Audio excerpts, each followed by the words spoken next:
찬송가 123장은 한글 제목으로는 저들밖에 한밤중에라고 되어 있지만 영어 제목으로는 The First Noel 이렇게 나옵니다.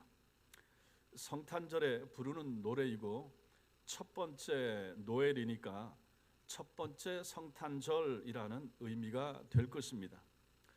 이때 노엘이라고 하는 것은 프랑스어로서 기쁨의 외침 이런 뜻을 가지고 있는데 영어로 now well, 이제는 평안하다, 이제는 좋다 라고 하는 것에서 파생되었다고 하는 설도 있긴 합니다. 이 모든 것을 종합을 해보면 이 노엘이라고 하는 것은 큰 기쁨의 좋은 소식이 전해진 성탄절을 의미합니다. 그래서 노엘은 성탄절이죠. 성탄절. 그래서 크리스마스가 되면 영어로는 메리 크리스마스라고 인사하지만 불어로는 조이우 노엘 이렇게 인사합니다. 우리 옆 사람들하고 한번 인사하겠습니다. 메리 크리스마스 하겠습니다. 메리 크리스마스. 자, 불어로도 한번 앞뒤로 하겠습니다. 조이우 노엘. 어렵습니까? 조이우 노엘. 자, 옆 사람하고 한 번 더. 그다음에 한국말로 인사하겠습니다. 시작. 예, 그건 한국말. 진짜. 메리 크리스마스가 한국말이에요. 뭐 우리가 이제는 영어를 거의 국어처럼 쓰게 됐나 봅니다. 성탄 축하합니다. 인사하겠습니다.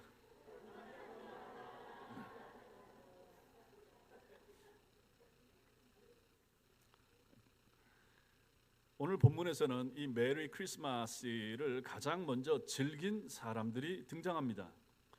하늘의 기쁨을 땅에서 제일 먼저 경험한 최고의 특권을 누린 사람들이죠. 8절 말씀을 보시면 그들이 베들레헴 인근에서 양을 치던 목자들이라 이렇게 밝힙니다. 당시에 믿음이 좋다는 사람들이 많았지만 천사는, 하나님께서 보내신 천사는 그들 가운데 누구에게도 주님 탄생의 소식을 전하지 않았고 오직 베들레헴에 있는 목자들에게만, 베들레헴 인근에 있는 목자들에게만 이 소식을 전했습니다. 인류의 역사에서 예수님이 이 땅에 오셨을 때 천사의 말을 듣고 그분을 찾아가 찬양과 경배를 드린 특권을 누린 사람들은 오직 이 사람들, 오직 이 양치는 목자들밖에 없었습니다. 이 사실을 기록한 오늘 본문을 통하여 우리 성탄절의 은혜를 함께 나누는 그런 복된 시간 되시기 바랍니다. 두 가지를 보겠는데 먼저는 들판의 목자들이 경험한 성탄입니다. 8절부터 10절까지는 성탄의 소식을 들판에서 양을 치던 목자들이 가장 먼저 천사들을 통해서 들었다 하는 사실을 설명을 합니다. 그 당시 목자들은 오늘날 우리나라 같은 목자들, 목동들 잘 보기도 어렵고 잘 없긴 하지만 그 당시 이스라엘 나라에서는 목자들이 많았죠. 근데 이 사람들의 신분이나 이러한 상황은 굉장히 열악하고 좋지 않았습니다. 당시에 가장 인정받지 못했던 사람들이 세리들, 세금 받는 공무원들, 그 다음에 창기들, 창녀들 이런 사람들처럼 목자들도 그렇게 세상에서 대우를 받았다, 천하게 취급을 받았다 이렇게 말합니다. 이 사람들은 자신의 땅조차 없어서 항상 남의 땅을 빌려서 가축을 치던 하층민들, 이 사람들이 바로 당시의 목자들입니다. 그런데 하나님께서 무슨 이유로 예루살렘에 그 잘난 사람들이 많고 종교 지도자들이나 왕궁의 사람들, 그 고관 대작들이 많은데 그들에게 예수 그리스도의 탄생 소식을 알리지 아니하시고 멸시, 천대 받던 당시에 이 목자들에게 성탄의 소식을 전하셨을까? 왜 성탄의 소식은 이렇게 천시, 천대, 멸시받던 이 사람들에게 먼저 전해진 것일까? 여러분과 제가 생각할 필요가 있습니다. 제가 말씀을 전하면서 자주 말씀을 드리죠. 생각하면서 왜 이랬을까? 항상 성경이니까 그렇다라고 생각하지 마시고 이런 것에 대한 질문과 의문을 품는 것이 오히려 우리에게 도움이 됩니다. 왜 하나님께서 목자들에게 성탄의 소식을 가장 먼저 전한 것일까? 첫째로는 예수님께서 이 땅에 오신 목적과 밀접한 관계가 있습니다. 예수님이 이 땅에 오신 이유가, 목적이 무엇입니까? 누가복음 2장 5장 32절 같이 읽겠습니다. 시작. 내가 의인을 부르러 온 것이 아니요 죄인을 불러 회개시키러 왔노라. 예수님이 이 땅에 오신 목적이 죄인을 부르러 오셨다. 죄인을 불러서 회개시키기 위하여 오셨다. 이렇게 말씀합니다. 예수님께서는 버려진 자, 소외된 자, 고통받는 자로 대표되는 이 죄인들을 위하여 이 땅에 오신 것입니다. 이러한 부류에 속한 사람들이 바로 당시에 양을 치던 목자들도 여기에 속해 있었던 것이죠. 천사들은 예수님의 이러한 탄생 소식을 이렇게 천대받던 목자들에게 먼저 전했고 그들에게 천사들의 찬송 소리를 들려주셨던 것입니다. 낮은 자리에 있던 사람들, 사회적으로 외면받던 사람들, 눈물 흘리던 사람들, 가진 것이 없던 사람들, 우리 예수님께서는 항상 이런 사람들 편이셨다 하는 것입니다. 그렇다면 지금도 마찬가지죠. 우리 교인들 가운데서도 뭐 특별히 크게 잘나고 이런 분들이 계십니까? 예수님의 사랑과 관심의 대상인 그러한 부류에 속해 있는 분들이 결국 여러분과 저 아니겠습니까? 이런 사람들 때문에 오셨다. 이런 사람들에게 오신 것을 알려주기 위하여 대표적으로 목자들에게 나타나셔서 이 소식을 알려주신 것이라 하는 것입니다. 두 번째로 왜 이 목자들에게 성탄의 소식을 가장 먼저 알려주셨을까? 예수님의 사역과 관련이 있습니다. 여기 목자들은 뭐 하는 사람들입니까? 양을 치는 사람들입니다. 자기 양떼를 지키고 있었습니다. 여기 말씀해 보니까 양떼를 잘 치고 있었다 이렇게 나옵니다. 자기 맡은 일에 열심을 내던 사람들입니다. 성실한 사람들이죠. 남들이 다 깊은 잠을 자는 밤중에도 양떼들을 돌보는 사람들이 이 사람들입니다. 이들에게서 우리가 누구를 봅니까? 이 양떼를 치는 이 목자들에게서 우리는 선한 목자의 모습을 보게 되는 것입니다. 선한 목자, 성경에 나오는 요한복음에 나오는 선한 목자의 원형이 누굽니까? 예수님이십니다. 요한복음 10장 11절 말씀에 읽겠습니다. 시작. 나는 선한 목자라. 예수님께서는 자기 양들인 우리를 위해서 죽어주시고자 이 땅에 오신 분이십니다. 이러한 예수님의 모형이 될 수 있는 선한 목자들, 그래서 이 선한 목자들에게 천사를 보내서 먼저 예수 탄생의 소식을 듣게 하신 것은 어쩌면 너무 당연한 일이라 이런 생각이 들 수 있게 되는 것입니다. 세 번째로 왜 이들이 먼저 이 기쁜 소식을 듣게 되었을까? 우리를 향한 예수님의 마음과 관련이 있습니다. 마태복음 9장 36절 읽겠습니다. 시작. 무리를 보시고 불쌍히 여기시니 이는 그들이 목자 없는 양과 같이 고생하며 기진함이라. 예수님이 이 땅에 오신 것은 목자 없는 양같이 유리하고 방황하는 당시의 이스라엘 백성들을 생명의 길로 인도하기 위함이었습니다. 당시 이스라엘 백성들은 종교 지도자들에게 노략당하고 있었죠. 유린당하고 있었죠. 어려움당하고 있었습니다. 자기 배만 채우던 이러한 종교 지도자들 그리고 정치 지도자들, 백성은 사람들은 살펴보지도 않고 자기들만 배 채우고 자기들만 잘 살라고 하던 사람들입니다. 이들 때문에 어려움당하고 이들 때문에 힘들게 살아가던 사람들, 이 양떼들을 인도하기 위하여 예수께서 이 땅에 오셨다 하는 것입니다. 오늘 본문에 등장하는 이 목자들은 자기 양떼를 성실하게 잘 치던 사람들입니다. 이렇게 자신의 양떼를 잘 돌보던 목자들은 예수 탄생의 자리에 초대받을 만했고 천사들의 찬송을 듣기에 아주 적합한 사람들이었다. 우리는 이렇게 볼 수가 있는 것입니다. 자, 그렇다면 이들 이 선한 목자, 이 성실한 목자, 이 열심히 자기 일을 잘 감당했던 이 목자들이 그 자리에서 그 시간 누렸던 영광은 무엇인가? 어떤 영광을 누렸는가? 이게 바로 9절부터 14절까지의 내용이 됩니다. 여기 보시면 목자들 앞에 주의 천사가 나타났죠. 영광의 빛을 비추니까 저들은 무서워 떱니다. 그렇죠? 천사들을 갑자기 보니까 무서워 떨지 않을 사람이 누가 있겠습니까? 그러자 천사가 말합니다. 무서워하지 말아라. 내가 너희 모든 백성이 크게 기뻐할 소식을 알리는데 오늘 밤 다윗의 동네에 너희를 위하여 구주가 나셨는데 그분이 곧 그리스도 주님이시라.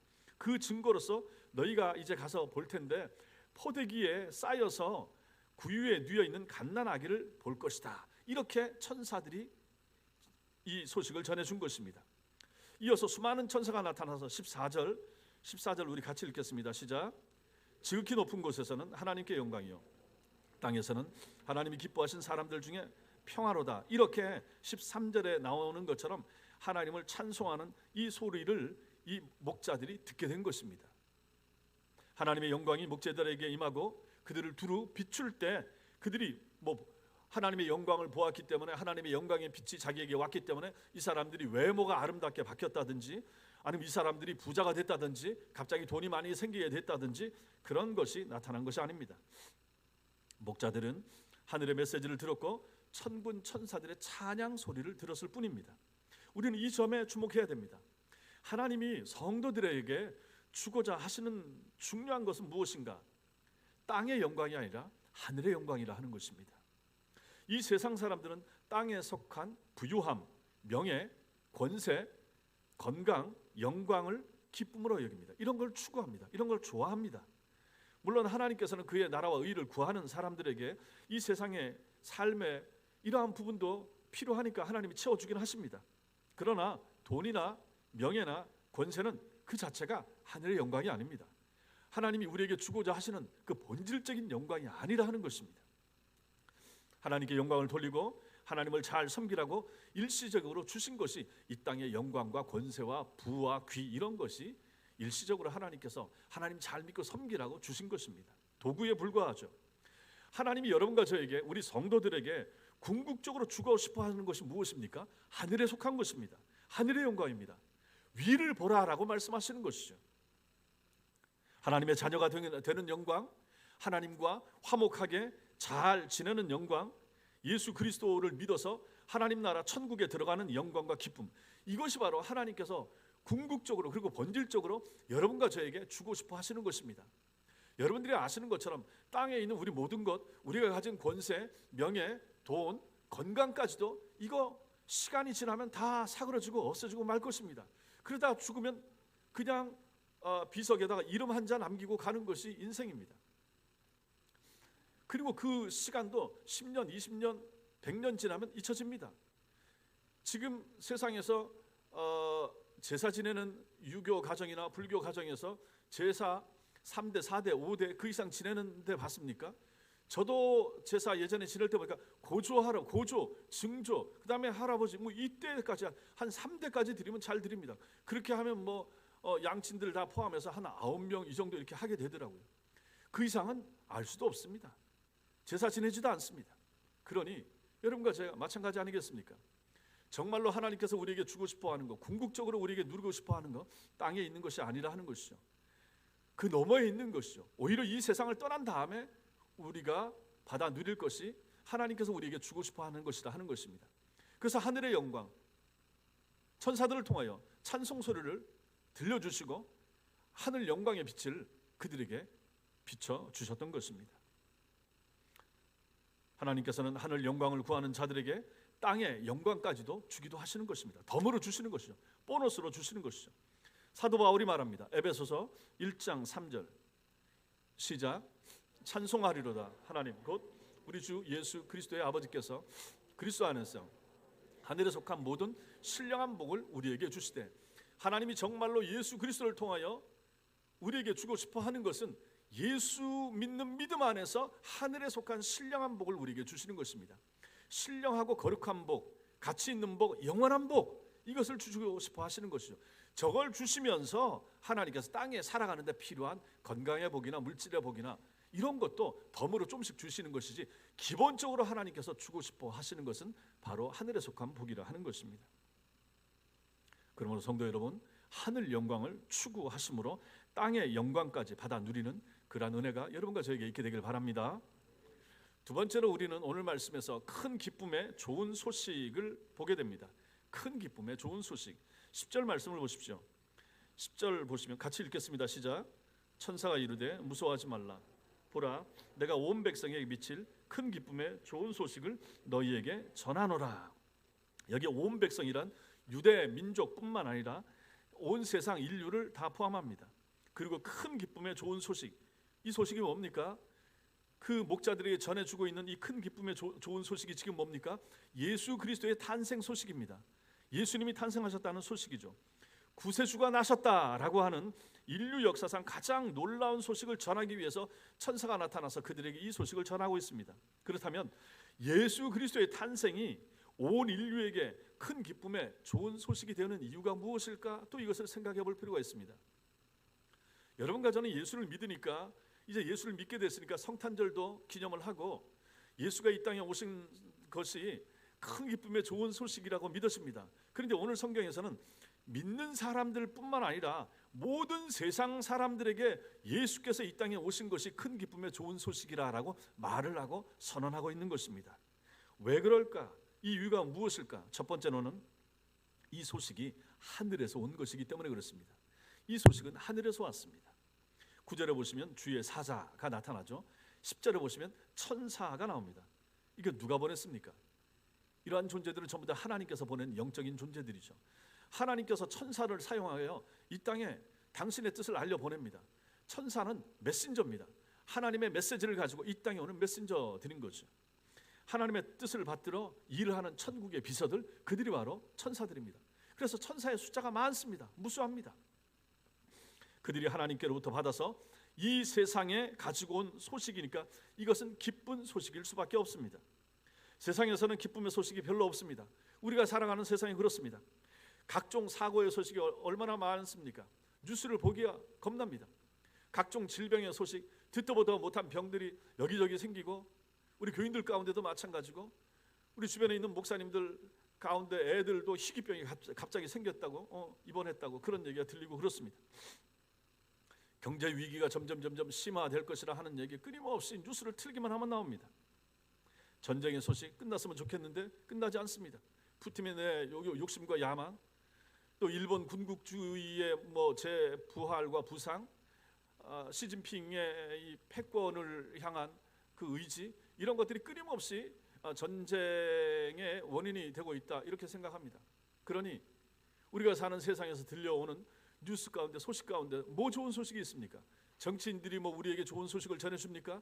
새해가 된다고 해서 특별하게 좋은 소식이 우리에게 들리겠습니까? 그러니 하나님이 보낸 천사들로 인해서 듣게 되는 이 성탄의 소식은 얼마나 기쁘고 얼마나 좋은 소식인가. 여러분과 저의 귀에 들려온 소식 가운데 이 소식보다 실제로 더 좋은 소식이 어디 있단 말입니까? 여러분 생각해 보십시오. 옛날에 여러분들이 예수 믿고 회심했을 때, 거듭났을 때 예수라고 하는 존재가 내 마음에 믿어졌을 때 그 기쁨이 얼마나 컸습니까? 그리고 나서 만약에 그 해에 성탄절이 돌아왔을 때 여러분들은 어떤 기쁨을 누렸습니까? 그때 교회 가셔서 무엇을 하셨습니까?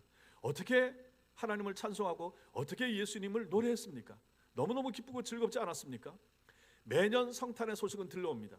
실제로 매 주일은 다 성탄절입니다. 매 주일은 다 부활절입니다. 그때마다 예수께서 태어나셨다, 나를 위하여. 그때마다 예수께서 부활하셨다, 나를 위하여. 얼마나 기쁜 소식입니까? 여러분들이 집에서도 평상시에 성경을 펴서 읽으면 그 소식이 내 귀에, 내 눈에 들어옵니다. 너무너무 감사하지 않습니까?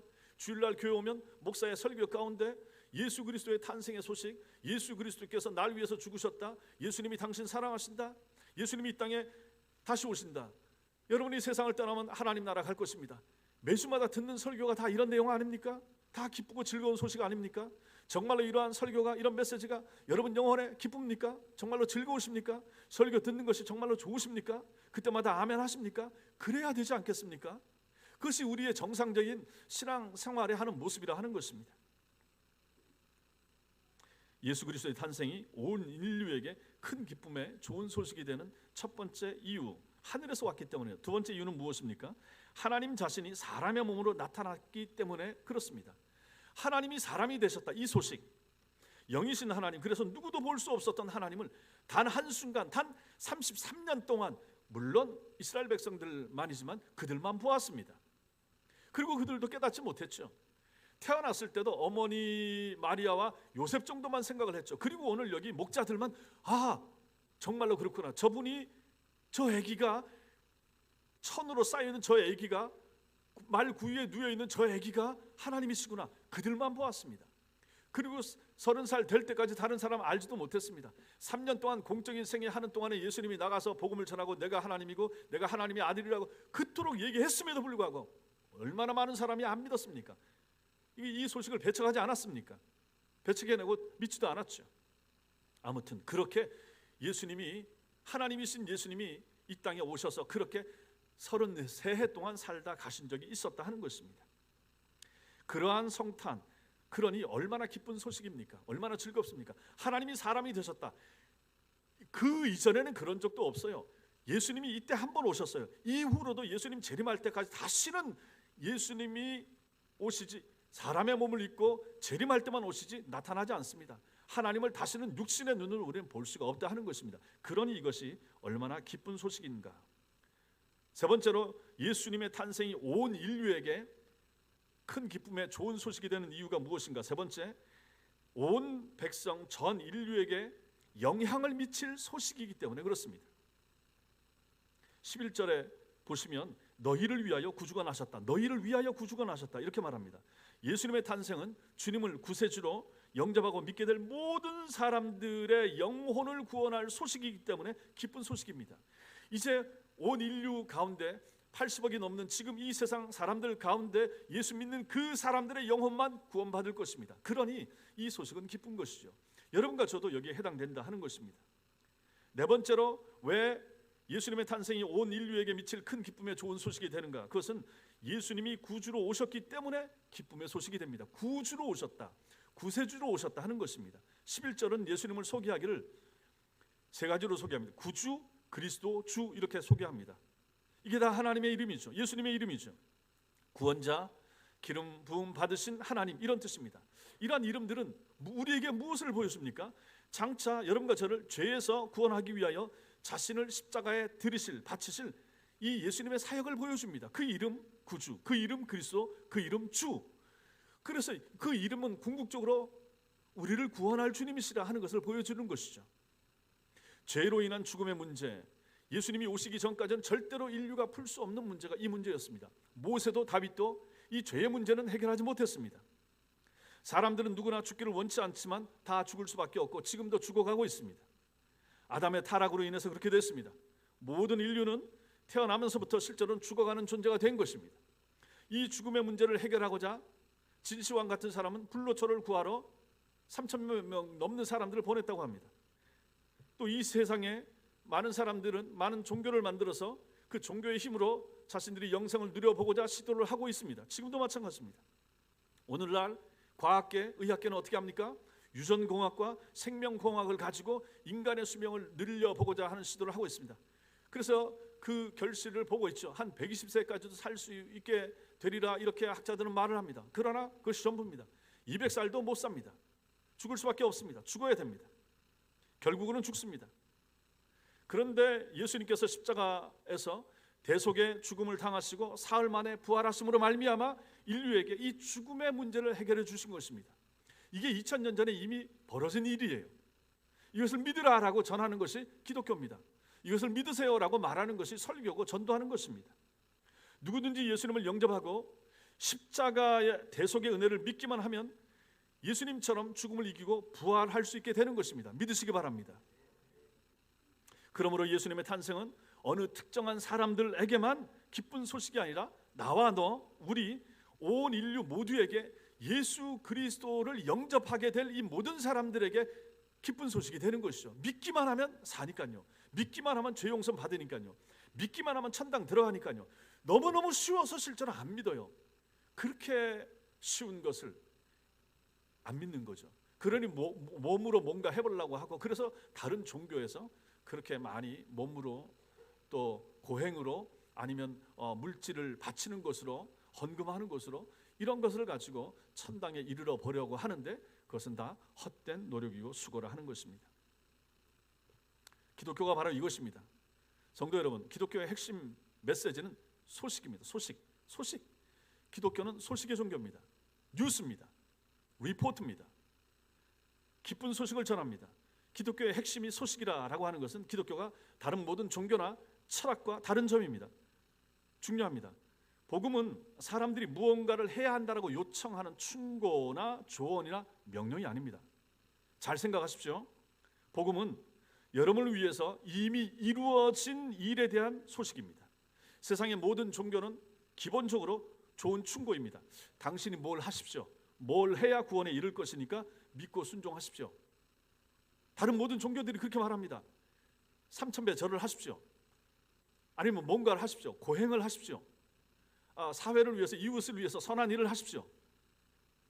다른 모든 종교들은 다 그렇게 인간의 노력이 쌓이고 모아졌을 때 포인트 적립하듯이 그거 가지고 마침내 구원에 이르게 될 것이라고 끊임없이 가르칩니다. 사람의 노력, 사람의 공로, 사람의 애씀, 사람의 희생, 사람의 드림, 사람의 시주하고 물질 바치고 세상은 다른 모든 종교들은 끊임없이 이것을 말한다라고 하는 것입니다. 그러나 복음은 다릅니다. 기독교는 다릅니다. 기독교는 충고나 명령으로 시작하지 않고 우리를 위해서 이미 이루어진 일을 설명하는 것으로 시작합니다. 전해주는 것, 소식에서 시작합니다. 성도 여러분 잘 들으십시오. 기독교는 소식입니다. 내가 뭘 하는 게 아니에요. 다른 종교는 내가 뭘 해야 되는 거예요. 기독교는 누군가 해놓은 것을 받아들이라고 말하는 것이 바로 기독교예요. 누군가 이 일을 했어요. 전해주는 거예요. 뉴스를 듣는 거예요. 그 소식을 듣는 거예요. 내 마음을 열고 그 누군가 해놓은 것을 내 마음에 받아들이는 것, 이것이 바로 기독교의 핵심이 되는 것입니다. 이 땅에 오시고 사시고 죽으심을 통해서 이루신 예수님에 대한 소식을 믿음으로 받아들이기만 하면 윤리, 도덕적인 삶이 따르지 않아도 구원받는다. 이것을 전하는 것이 기독교입니다. 믿으시기 바랍니다. 내가 뭘 해서 하나님 나라 가는 게 아니라는 얘기입니다. 기본적으로 예수님이 2000년 전 십자가 위에서 이루신 사실을 인정하고 받아들이십시오. 그 소식을 받아들이십시오. 믿으십시오 하는 것입니다. 복음과의 관계에서 윤리는 구원의 조건이 아니라 구원의 결과입니다. 여러분과 제가 윤리적인 삶을 살고 도덕적인 삶을 살고 가정을 지키고 이렇게 살게 되는 것은 복음의 뉴스를 소식을 받아들인 것으로 말미암아 이제 신자가 된 다음에 나타나게 되는 결과로서 그런 삶을 살게 되는 것입니다. 그러한 윤리적이고 도덕적인 삶을 살면 네가 구원받고 천당 간다라는 것이 아니라 예수님을 받아들이고 믿게 되면 성경을 받아들이게 되니까 우리는 그때부터 신자의 삶에 있어서 윤리적이고 도덕적인 삶을 살게 된다 하는 얘기가 되는 것입니다. 사람들이 구원의 확신을 가지지 못하는 이유는 그 이유 중에 하나는 복음을 충고로 받아들입니다. 어드바이스 정도로 생각합니다. 복음을 충고로, 조언으로 아니면 명령 정도로 이렇게 생각하니까 구원의 확신을 가지지 못하는 것입니다.